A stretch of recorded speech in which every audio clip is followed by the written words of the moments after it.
Sederolon rombongan Presiden Joko Widodo Kamis pagi tiba di Bandara Internasional Sultan Iskandar Muda Blang Bintang, Aceh Besar. Jokowi yang datang bersama istri dan anaknya ini tiba menggunakan pesawat kepresidenan setelah pulang dari lawatannya di luar negeri.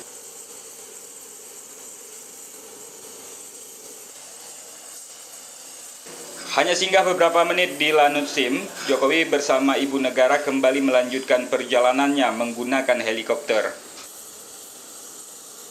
Menurut jadwal Sederalun, Jokowi akan berkunjung ke lokasi bencana gempa Pidijaya dan Biren.